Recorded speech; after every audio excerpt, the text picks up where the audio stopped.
আজি হেম বৰুৱাদেৱৰ মমতাৰ চিঠি কবিতাটি পাঠ কৰিবলৈ মন গৈছে। শুনকচোন। মমতাৰ চিঠি। মৰমৰ এয়া মম এডাল জ্বলাই লৈছো। আজি বহু দিনৰ মূৰত তোমালৈ চিঠি লিখো বুলি। বাহিৰৰ উৰুঙা বতাহজাক আহি মমডাল কোবাইছে। চাওঁ খিৰিকীখন জপাই দিওঁ। 7 বছৰৰ আগৰ কথাবোৰ তোমাৰ মনত আছেনে? আমি যে নতুন জীৱনটোৰ পাতনি মেলিছিলোঁ। মোৰ গাত সেই অচিনাকি নিচা বাৰুকৈয়ে লাগিছিল। সিদিনা আছিল কাতিৰ কুঁৱলীখনা কোমল পোৱা।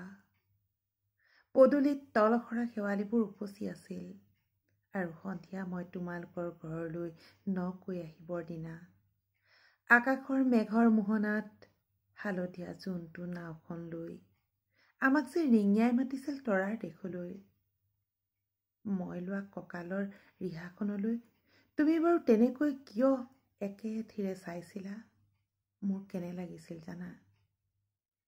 তুমি যেন কোনোবা দূৰ বিদেশৰ স্বপ্নাতুৰ আলোকৰ মানুহ আৰু মই যেন তলসৰা এপাহ শেৱালি।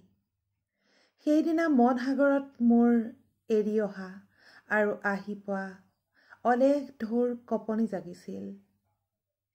তোমাৰ জানো এইবোৰ কথা মনত নাই? আমাৰ দেউতাই যে চিঠি লিখিছিলে, আই তই নতুন ঘৰত হাঁহি মাতি থাকিবি। এইবোৰ 7 বছৰৰ আগৰ কথা। মোৰ যে সকলোবোৰ পুৰাণৰ সাধু যেন লাগে। জেঠমহীয়া দেউতাৰ বছেৰেকীয়া হৈ গ'ল। তোমাৰ বাবুল এতিয়া বৰটো হৈছে। তাৰ ওপৰ পাৰিত এধানিমান ডালিম গুটি যেন দাঁত অকণি গজিছে। সি মোক একেবাৰে এৰিকে নিদিয়ে। কেতিয়াবা মোৰ যে ইমান খং উঠে, তুমি নাই নহয় সেইকাৰণে। সি বাৰু মোৰ বগা সাজযোৰলৈ এনেদৰে তধা লাগি চাই থাকে কিয়? তাৰ উপজাৰে পৰা এইযোৰ কাপোৰ চিনাকি সেইকাৰণে নহয়। বাবুল এতিয়া বৰটো হৈছে বুজিছা। আৰু ডাঙৰ হ'লে স্কুলত তাক নাম লগাই দিম। সি আঁতৰি থকা সময়খিনি মোৰ যে বুকুখন তেনেই উদং হৈ থাকিব ভাই। আৰু কি লিখিম, বিশেষ একো নাই। মোৰে শপত, তুমি যিদিনা উলটি আহিবা মোক আগতীয়াকৈ জনাবা দেই। মই ভোক দৈয়েদি ভটিয়াই গৈ বুঢ়া লুইতৰ বুকুৰ পৰা তোমাক ৰিঙিয়াই মাতিম। তুমি যিদিনা উলটি আহিবা মোক আগতীয়াকৈ জনাবলৈ নাপাহৰিবা দেই। মৰম লবা। ইতি তোমাৰ মমতা।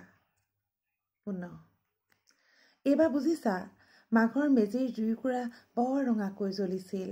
আমাৰ আইতাৰ কলি ছাগলীজনীৰ 2টা পোৱালি জগিছে। এটা সোধ বগা আৰু আনটো পখৰা। ধন্যবাদ।